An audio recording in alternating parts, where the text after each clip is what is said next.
तो कल के लेक्चर में हमने देखा था कि वर्डप्रेस में हम पेजेस वगैरह कैसे बनाते हैं। तो आज हमारा है थीम्स की इंस्टॉलेशन के हवाले से। ठीक है, तो सबसे पहले आपने क्या करना है, ज़ैम्प को स्टार्ट कर लेना है। उसके बाद आपने इसको लॉगिन करना है। ठीक है,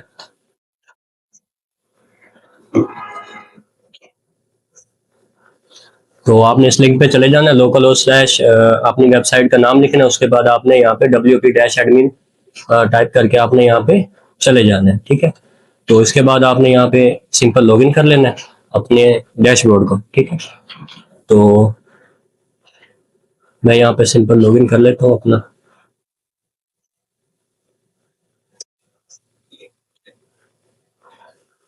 कल वाला लेक्चर था, उसमें हमने पेजेस वगैरह को देखा था कि पेजेस वगैरह हम किस तरह से इसमें बनाते हैं या पेजेस वगैरह को कैसे मैनेज करते हैं।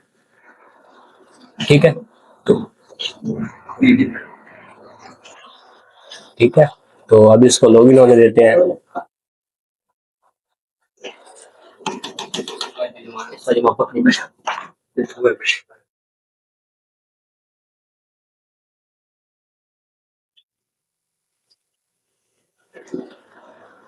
चले, तो कल हमने यहाँ पे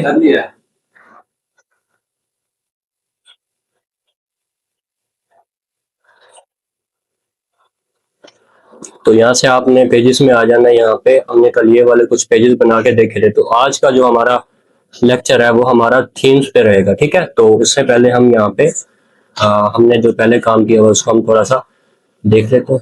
ठीक है,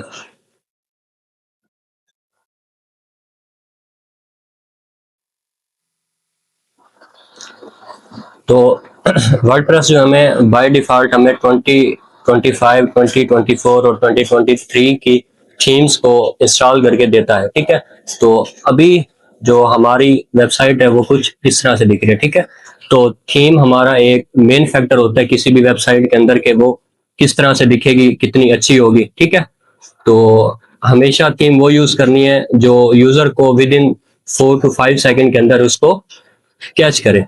ठीक है, तो आपकी अगर थीम बोरिंग होगी, ठीक है, तो यूजर भी आएगा, थोड़ी देर देखेगा, उसके बाद वो वहां से चला जाएगा। ठीक है ना, तो कोशिश करनी है जो आपकी थीम हो वो ऐसी हो कि अगर कोई बंदा देखे, ठीक है, तो चाहे उसको वो चीज जो वो करने आया है वो उसको ना मिले वहां पे, लेकिन वो उसको एटलीस्ट एक्सप्लोर करे, वो देखे तो सही। ठीक है ना, कि ये किस बारे में है। ठीक है, तो यहाँ पे अभी हमारे पास जो बाय डिफॉल्ट इंस्टॉल है वो है 2025। ठीक है, तो आपने नई थीम को इंस्टॉल करने के लिए सिंपल यहाँ पे ऐड थीम पे क्लिक करना है। जैसे आप ऐड थीम पे क्लिक करेंगे आपके पास वर्डप्रेस की थीम्स की एक डायरेक्टरी ओपन हो जाएगी। ठीक है, तो यहाँ पे हमारे पास काफी सारी कैटेगरीज में थीम्स आ रही हैं। जैसे हमारे पास पॉपुलर कैटेगरी है जिसमें कुछ थीम्स है। ठीक है, तो यहाँ पे देखें, ये हमारे पास सिंपल यहाँ पे काफी सारी यहाँ पे थीम्स आ रही हैं। ठीक है, तो आपने यहाँ पे अपनी चॉइस के हिसाब से देखना है कि आपके लिए कौन सी थीम बेटर रहेगी। ठीक है, तो हर थीम का एक अलग से मकसद होता है, ये नहीं है कि आप एक थीम को हर जगह पे यूज कर रहे हैं, इस तरह नहीं करना। ठीक है, तो अब ई कॉमर्स की जो वेबसाइट्स हैं उसके लिए एक अलग से थीम होती है, उनकी कैटेगरी होती है। ठीक है, इसी तरह जो ब्लॉग है उसके लिए अलग से होगी। ठीक है ना, तो आपने ये हमेशा ख्याल रखना है इस चीज का। ठीक है, जैसे आप देखें यहाँ पे ये न्यूज वाली एक थीम है। ठीक है, अगर आप इसके ई कॉमर्स स्टोर बनाएंगे तो वो बिल्कुल भी अच्छा नहीं लगेगा। ठीक है ना, तो आपने इन चीजों का खास ख्याल रखना है। ठीक है, और इसके अलावा अगर आप ऊपर जाएं, यहाँ पे आपके पास जो न्यू थीम्स अभी लेटेस्ट के नाम से कैटेगरी, आप यहाँ से आके मजीद उनको देख सकते हैं। लेकिन हम जो थीम यूज आज इंस्टॉल करते हैं वो हम करते हैं आस्ट्रा। ठीक है, आस्ट्रा हमारे पास एक वर्डप्रेस की बहुत ही पॉपुलर थीम है। ठीक है, तो हम इसको यूज करेंगे। ठीक है, तो हमारे पास इस तरह से आ जाएगी। ठीक है, अब आपने इसको इंस्टॉल करने के लिए सिंपल यहाँ पे क्लिक कर देना, या आप क्लिक ना भी करें तो आप यहाँ से इसको सिंपल यहाँ पे इंस्टॉल पे क्लिक करेंगे। ठीक है, तो इसकी अभी इंस्टॉलेशन हो रही है। ठीक है,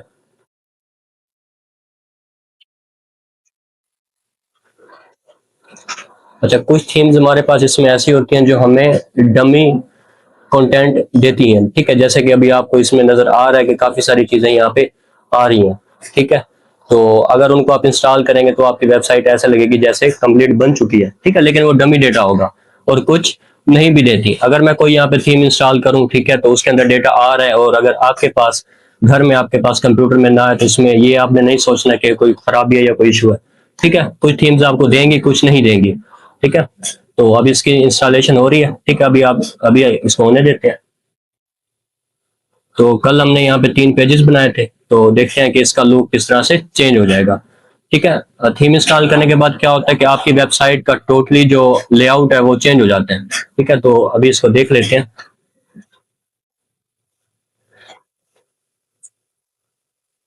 इसी तरह अगर आप इसके रिव्यू पे जाएं तो यहाँ पे आपको दिखाई देगा कि ये थीम किस तरह आपकी दिखेगी आफ्टर इंस्टॉलेशन। ठीक है, तो इस तरह से आपका ये जो ब्लॉग है या वेबसाइट है या कोई भी चीज है तो आपकी वो इस तरह से दिखाई देगी आपको। ठीक है, तो अभी क्योंकि ये लाइव नहीं है, ठीक है, ये उसका सिर्फ एक व्यू है, तो यहाँ पे हमारी अभी इंस्टॉलेशन हो रही है। आपने इसको थोड़ा सा टाइम देना है। ठीक है, और इसके अलावा एक और चीज हमारे पास यहाँ पे तो कुछ थीम्स अवेलेबल हैं। ठीक है, लेकिन जो इन थीम्स की मेन डायरेक्टरी है जहाँ पे ये सारी थीम्स पड़ी हैं, ठीक है, उसके लिए आपने आ जाना है wordpress.org। ठीक है, या फिर आप वर्डप्रेस थीम्स यहाँ पे टाइप कर लेंगे। ठीक है,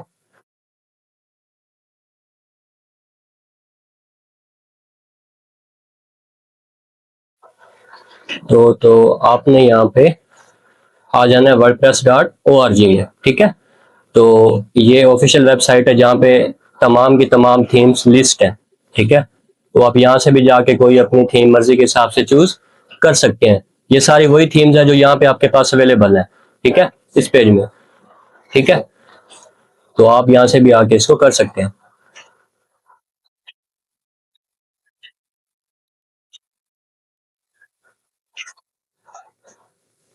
तो यहाँ पे हमारी ये जो थीम है वो इंस्टॉल हो गई है। तो इंस्टॉल होने के बाद अगर हम इस पेज को रिफ्रेश करें तो ये वैसे का वैसे रहेगा, क्योंकि अभी हमने सिर्फ इसकी इंस्टॉलेशन की, अभी इसको एक्टिवेट नहीं किया।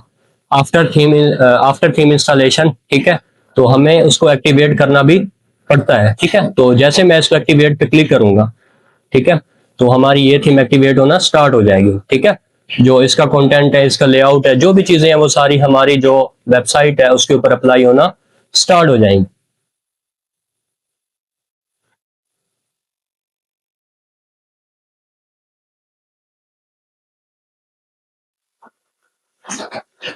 तो मैं यहाँ पे इसको एक्टिवेट कर देता हूँ।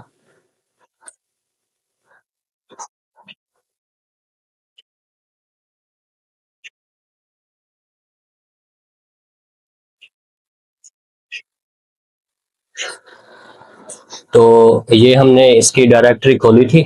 ठीक है, तो वहां पे आपके पास इतना ज्यादा डिटेल में आप थीम्स को एक्सप्लोर नहीं कर सकते, लेकिन अगर आप यहाँ पे आए तो आपके पास यहाँ पे फिल्टर्स आ जाते हैं जिसमें आप अपनी वेबसाइट का लेआउट उसको बता सकते हैं कि आपको 2 कॉलम्स वाली थीम चाहिए या लेफ्ट साइड बार चाहिए, राइट साइड बार चाहिए। उसके अलावा यहाँ पे फीचर्स हैं। ठीक है, तो आप इसके हिसाब से भी यहाँ पे थीम्स को फाइंड कर सकते हैं। ठीक है ना, तो इसके अलावा यहाँ पे सब्जेक्ट आप देखें, यहाँ पे जैसे ई कॉमर्स है। ठीक है, अगर मैं यहाँ पे ई कॉमर्स पे क्लिक करके इसको अप्लाई करूंगा तो मेरे पास वही थीम शो होगी जो ई कॉमर्स से रिलेटेड है, जिनमें हम मतलब अपना ई कॉमर्स स्टोर वगैरह या अपना बिजनेस वगैरह लॉन्च कर सकते हैं। तो अभी वो जो थीम आ रही है वो सारी की सारी ई कॉमर्स से रिलेटेड है, जैसे ये एक ब्यूटी प्रोडक्ट की है।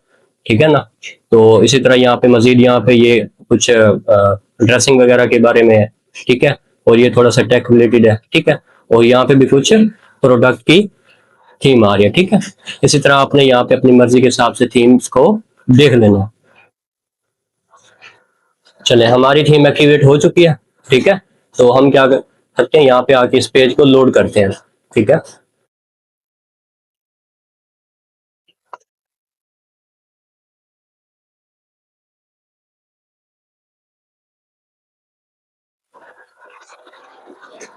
तो यहाँ पे हमारी जो वेबसाइट का लेआउट है, ठीक है, वो बिल्कुल चेंज हो चुका है। ठीक है, पहले हमारे पास कमेंट्स वगैरह इस तरह से रैंडमली नजर आ रहे थे, लेकिन ये हमारा होम पेज है क्योंकि इसके अंदर अभी हमने कोई कंटेंट वगैरह या पोस्ट वगैरह नहीं डाला, तभी ऐसे शो हो रहा है। ठीक है, तो यहाँ पे इसका जो मेन्यू बार है उसका डिजाइन भी चेंज हो चुका है। ठीक है, जैसे हम किसी पेज पे जाते हैं, हमने कल अबाउट अस का एक पेज बनाया था, एक पेज हमने थोड़ा सा डेटा भी डाला था। तो शायद वो प्रोडक्ट वाला था, उसको देख लेते हैं हम।